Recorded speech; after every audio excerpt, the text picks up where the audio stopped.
뉴욕주가 가양 전자담배 판매를 전면 금지합니다. 제약사 펄듀가 마약성 진통제 오남용 소송과 배상 압박으로 결국 파산 보호를 신청했습니다. 자동차 업체 제너럴 모터스 노사 협상이 결렬돼 12년 만에 파업에 돌입했습니다. 뉴욕시 의회가 공적 부조 새 규정 시행에 대한 대응책의 법적 근거를 마련하기 위한 패키지 조례안들을 압도적인 지지로 통과시켰습니다. 뉴저지 팰리세이드 파기 교통안전 세미나를 개최하고 안전 캠페인을 전개합니다. 이상은 이 시각 주요 뉴스입니다. 시청자 여러분 안녕하십니까? KBN 뉴스입니다. 전국적으로 전자담배 흡연 관련 폐질환과 청소년 흡연 문제가 심각하게 대두되는 가운데 뉴욕주가 가양 전자담배 판매를 전면 금지합니다. 앤드류 쿠오모 주지사는 어제 주 보건국 공공보건계획위원회가 이번 주 중으로 가양 전자담배 판매 금지 규정을 마련하도록 하는 비상 행정 조치를 내렸다고 발표했습니다. 타바코와 박하향은 이 규정에서 제외됩니다. 공공보건계획위원회가 이번 주 긴급 규제안을 확정하면 곧바로 판매 금지 조치가 발효됩니다. 또 주 경찰과 보건국이 협력해 미성년자에게 전자담배를 판매하는 소매상에 대한 단속을 강화하고 전자담배 회사들이 청소년들의 흡연을 유혹하는 마케팅을 금지하는 법안을 곧 발표하겠다고 밝혔습니다. 주 보건국이 밝힌 자료에 따르면 뉴욕주 전자담배 흡연 관련 추정 폐질환 환자는 64명으로 늘어났습니다. 뉴욕포스트는 어제 다른 지역과 달리 뉴욕시 공립학교는 학생들의 전자담배 흡연에 매우 소극적인 대응을 하고 있다고 지적했습니다. 뉴욕시 교육행정관리노조 발표에 따르면 시 교육국이 제시한 전자담배 흡연 관련 처벌 옵션이 제한적이며 학교 안전요원들은 경고장조차 발급하지 못하고 있습니다. 반면 텍사스, 뉴멕시코주 등에서는 전자담배 흡연 적발 시 학생의 퇴학, 정학 조치와 일부 케이스에 한해 범죄 혐의를 묻는 등 강력한 대응을 보이고 있습니다. 쿠오모 주지사는 지난주 보건국이 교육국과 협력해 예방 교육을 교과 과정에 통합하도록 하는 행정명령에 서명했습니다. 제약사 펄듀가 마약성 진통제 오남용으로 인한 수천 건의 소송과 배상 압박으로 결국 파산 보호 신청을 한 것으로 알려졌습니다. 펄듀 제약사가 어제 뉴욕주 화이트플레인스에 있는 연방 파산법원에 파산 보호 신청서를 제출했다고 월스트리트 저널이 보도했습니다. 펄듀는 현재 병원 등의 마약성 진통제 중독과 관련해 발생한 비용 보상 청구 소송 등 미 전국의 약 2,600개 도시에서 소송을 제기했으며 연방 법무부의 조사를 받고 있습니다. 펄듀는 1892년 설립돼 1993년 옥시콘틴 특허를 획득하면서 진통제 분야의 선두 기업으로 자리 잡으며 세틀러가는 포브스지가 선정한 미 부호 19위에 올라 있으며 20명의 가족 구성원의 자산이 130억 달러에 달하고 있습니다. CNBC의 보도에 따르면 펄듀 측 변호사들은 지난 8월 20일 클리블랜드에서 소송에 참여한 10여 개 주 법무장관들과의 비밀 회동에서 옥시콘틴 소송 합의금으로 100억 달러에서 120억 달러를 제안한 것으로 알려졌습니다. 펄듀 측은 당시 비밀 회동에서 합의가 받아들여지지 않으면 파산 신청이 불가피하다는 뜻을 전달하면서 세틀러가의 펄듀 제약 소유권 포기 의사도 전한 것으로 알려졌습니다. 월스트리트 저널은 파산 보호 신청이 받아들여질 경우 펄듀에 대한 소송은 일시적으로 중단되지만 합의에 동의하지 않은 주정부와 개인들의 펄듀를 상대로 한 싸움은 더욱 격화될 것으로 전망된다고 전했습니다. 자동차 업체 제너럴 모터스 노사 협상이 성과 없이 종료되면서 12년 만에 파업에 돌입했습니다. GM 경영진과 GM 노조 상급단체인 전미 자동차 노조는 파업을 앞둔 어제 저녁 10시 마지막 협상을 벌였지만 소득 없이 종료되면서 4만 9천 명의 노조원들은 오늘 0시부터 파업에 들어갔습니다. GM 노조 간부 200명은 15일 오전 디트로이트에서 열린 회의에서 만장일치로 파업을 결정했습니다. GM 노조가 사측을 상대로 미 전역에서 파업을 하는 것은 2007년 이후 처음입니다. CBS 뉴스는 이번 파업으로 9개 주에서 33개 공장과 22개 부품 창고가 문을 닫는다고 전했습니다. 노조는 지난 7월부터 경영진과 협상을 벌여왔지만 여러 핵심 이슈에서 여전히 이견을 좁히지 못하고 있는 것으로 전해졌습니다. 노조의 핵심 요구사항은 공정한 임금, 건강보험 보장, 안전한 일자리 등입니다. GM은 이날 성명에서 5,400개가 넘는 일자리, 70억 달러 투자 외에 초과 이익 공유제, 건강보험 개선을 노조에 약속했지만 노조가 파업을 결정했다며 협상을 계속하겠다고 밝혔습니다.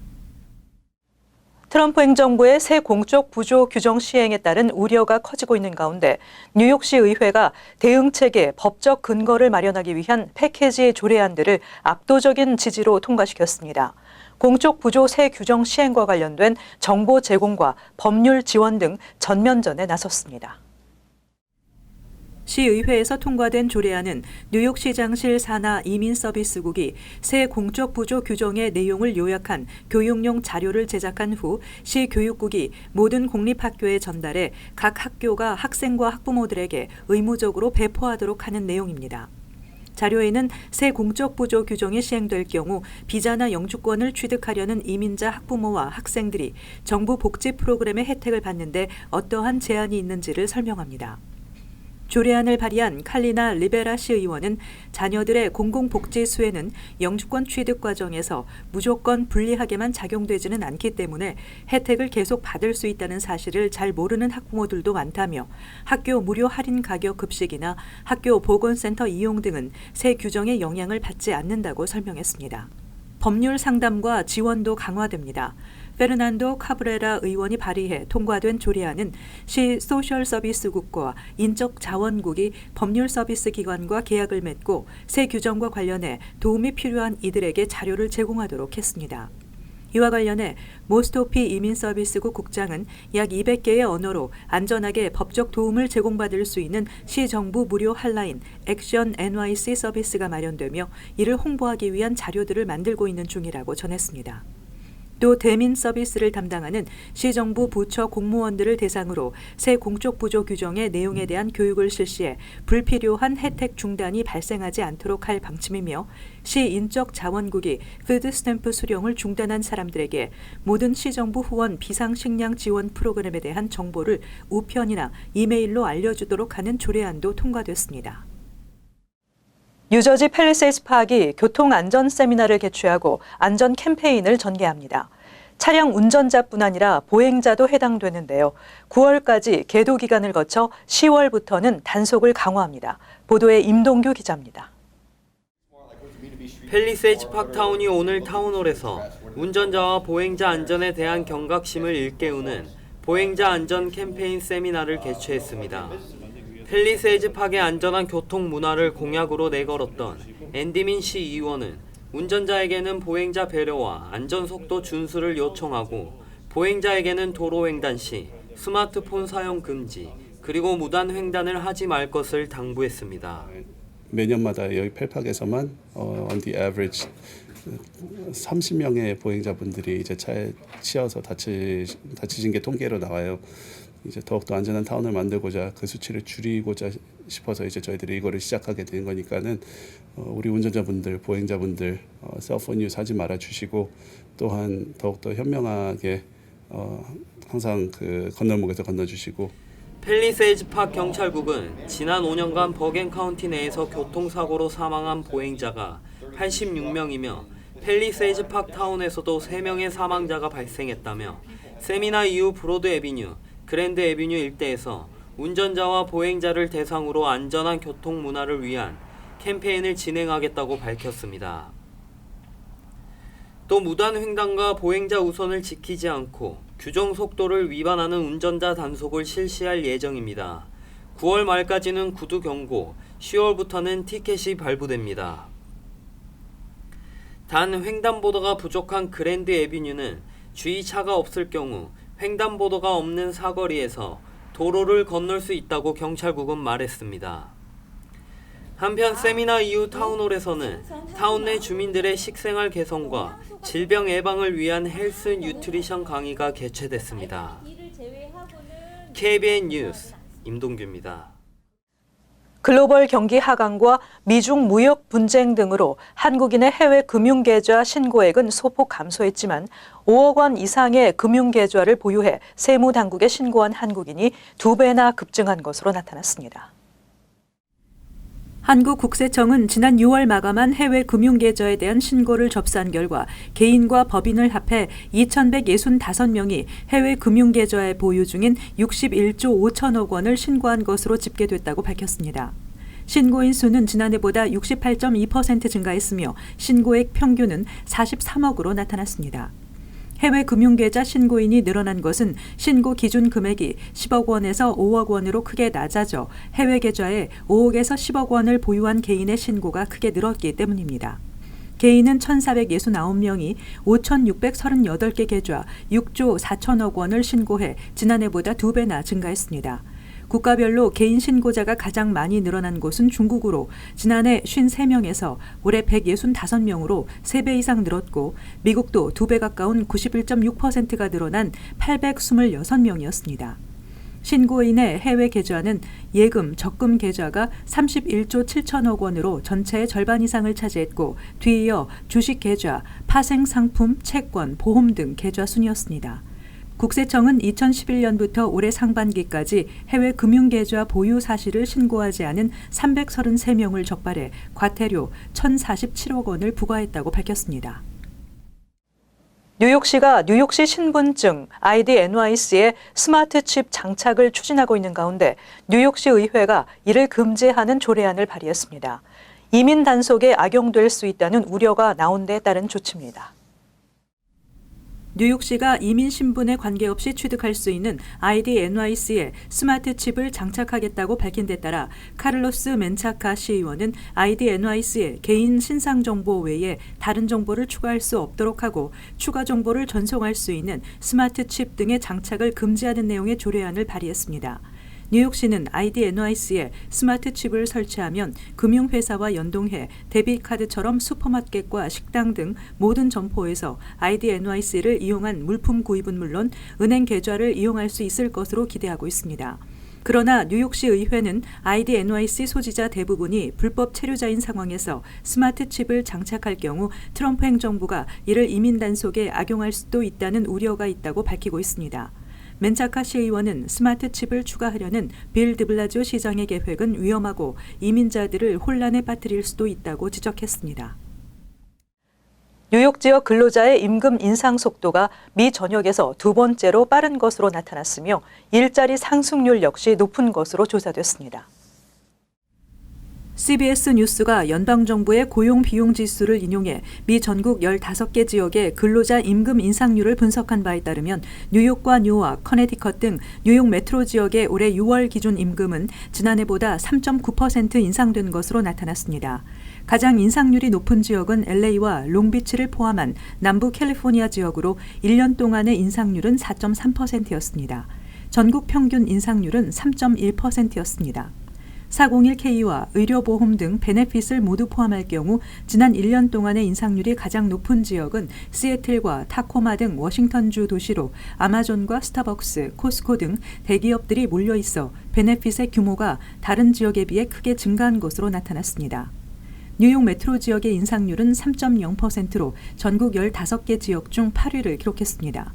CBS는 전국적으로 기업체가 근로자들을 채용, 유지하기 위해 임금 인상에 적극적으로 나서고 있다고 분석했습니다. 뉴욕시의 경우 임금뿐 아니라 일자리 상승률 역시 높은 것으로 조사됐습니다. 최근 뉴욕시 감사원이 발표한 자료에 따르면 지난 6월 기준 뉴욕시의 일자리는 3개월 만에 27,200개가 새로 생겨났으며 민간 부문 일자리가 26,200개로 전년 같은 기간에 비해 2.6% 증가했습니다. 뉴욕시 교통국이 시 5개 보로에 전기 자동차 충전소를 확충하는 방안을 추진하고 있는데요.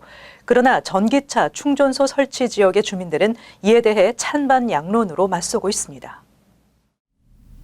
뉴욕시 교통국은 맨하탄 어퍼 웨스트 사이드와 퀸즈 롱아일랜드 시티, 브루클린 윌리엄스버그, 킹스브리지 지역 등에 위치한 100대가량의 일반 주차 공간에 전기차 충전소를 설치하는 방안을 검토 중에 있다고 CBS 방송이 보도했습니다.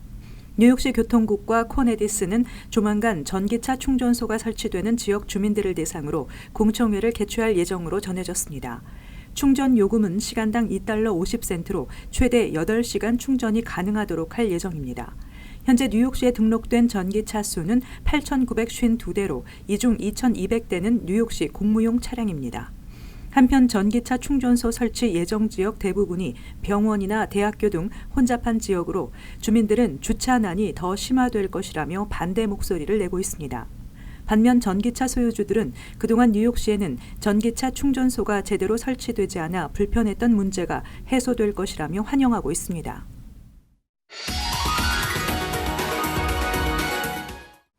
이어서 LA 지역 한인사회 소식입니다. LA시에 증가하는 노숙자, 쥐, 벼룩으로 인한 발진 티푸스 발병 사례가 잇따라 보고되면서 상황은 심각한 수준입니다. 지난해 캘리포니아주에서는 총 167건의 감염 사례가 보고됐는데 대부분 LA 카운티에서 발생했습니다. 김재현 기자의 보도입니다. LA 지역 곳곳에 기승을 부리고 있는 쥐떼로 인해 벼룩을 매개체로 번지는 티푸스성 질환이 급속도로 번지고 있습니다. 지난해 LA 지역에서 보고된 티푸스 감염 환자는 100여 명을 넘어서면서 재작년보다 55%나 증가했습니다. 이렇게 심각해지고 있는 LA시의 위생 문제는 각종 질병 발병률을 높이고 있습니다. The number of cases we usually see is about 40 to 70. You're right that last year it went over 100. Actually went up to 109. That's the official number that we have. I think there was some news that certain parts of the county where there were cases, there was trash, there were rats, there was harborage, there was food. We assume there's an association between that and these cases, but we're not exactly sure why the increase occurred last year. 티푸스 균에 감염될 경우 발진과 고열, 오한 등의 증상이 발병 2주 후에 나타나지만 항생제로 치료가 가능해 숨지는 경우는 드뭅니다. 다만 신체를 극도로 쇠약하게 만들어 증세가 수개월이나 수년 동안 지속될 수 있습니다. 실제로 지난해 근무 중 티푸스에 걸린 한 LA시청 직원은 1년이 지난 현재까지도 증상이 완화되지 않고 있습니다. 이 때문에 집 주변 환경 위생을 철저히 하고 쥐가 실내에 서식하지 못하도록 건물 틈새를 막는 등 감염을 초기에 예방해야 합니다.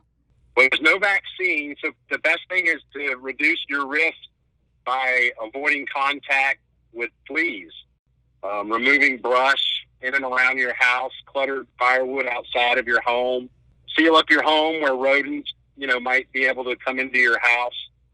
발진 티푸스 외에 쥐의 배설물을 통해 전염되는 유행성 출혈열과 한타바이러스 폐증후군 등의 감염병도 주의해야 합니다.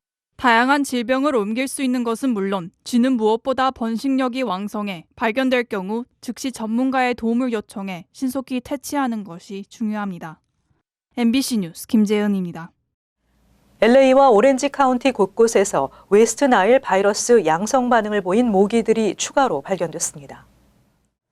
LA와 오렌지 카운티 보건국에 따르면 웨스트 나일 바이러스에 감염된 모기의 샘플이 보일 하이츠와 휘티어, 애나하임과 부에나파크 등 지역에서 추가로 발견돼 현재까지 총 140건의 감염 모기가 발견된 것으로 집계됐습니다. 당국은 웨스트 나일 감염을 예방할 수 있는 백신이 없는 만큼 집 주변의 고인물을 제거하고 외출 시 모기 퇴출제를 몸과 옷에 뿌리는 등 방역에 더욱 주의를 기울여야 한다고 강조했습니다. 한편 올해 들어 캘리포니아주에서 주민 89명이 웨스트 나일 바이러스에 감염됐고 이 가운데 LA 카운티에서 발생한 감염 환자는 모두 4명입니다. 이어서 간추린 소식입니다. 일리노이 주립대학교가 예술대학의 이름을 한국 출신 중견화가 김원숙 씨의 이름을 따서 김원숙 예술대학으로 명명했다고 AP통신이 보도했습니다. 김 화가는 이 대학에 남편과 함께 1,200만 달러를 쾌척했으며 학교 측은 김 화가 부부의 뜻을 기리고자 이같이 결정했다고 밝혔습니다. 김 화가는 이번 기부가 기회의 땅으로서의 미국을 기념하는 의미가 되기를 바란다고 밝혔습니다. 뉴욕시경이 한국어를 포함해 10개 언어로 제공되는 용의자 제보 스마트폰 애플리케이션을 공개했습니다. 공개된 크라임 스타퍼 앱은 구글 플레이와 앱스토어에서 CS NYC를 검색해 설치하면 됩니다. 이 앱에는 뉴욕시 5개 보로 각 지역의 용의자에 대한 정보를 실시간으로 사건 개요와 함께 사진이나 동영상을 올릴 수 있는 기능이 있고 공개 수배된 범죄자도 검색이 가능합니다. 나소 카운티에 따르면 2016년 이후 하수도세가 과다 부과된 가구가 45만 가구로 집계됐으며 과소 부과된 가구는 30만 가구에 달했습니다. 카운티 정부는 오는 2020년부터 5년 동안 해당 가구에 대해 세금 조정을 통해 하수도세 부과 오류 사태를 바로잡겠다고 밝혔습니다. 나소 카운티에 따르면 프리포트, 락빌 센터, 미네올라, 가든시티, 햄스테드와 로즐린의 4만 175가구가 연간 $47를 환급받게 됩니다. 지난 20여 년간 수많은 설봉 장학생을 배출해온 뉴패밀리 재단이 제25회 설봉 장학생을 모집합니다. 대상은 뉴욕과 뉴저지를 비롯해 커네티컷, 펜실베니아 등 북동부 13개 주의 4년제 대학과 대학원에 재학 중인 한인 학생으로 직전 학점이 3.5 이상인 풀타임 학생 중 재정 지원이 필요한 학생 혹은 특수 재능이나 탁월한 봉사 정신을 가진 학생들을 우선 선발합니다. 신청서는 재단 웹사이트에서 다운로드할 수 있습니다. 계속해서 환율과 증권 소식입니다.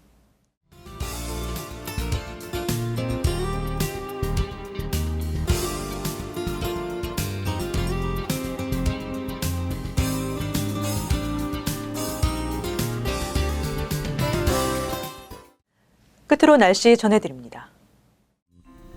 화요일 대체로 맑겠습니다. 낮 최고 기온 76도, 섭씨 영상 24도, 밤 최저 기온 57도, 섭씨 영상 14도 예상됩니다. 수요일 역시 대체로 맑겠습니다. 목요일 화창한 날씨 이어지겠습니다. 이상으로 KBN 뉴스를 마칩니다. 시청해주신 여러분 고맙습니다.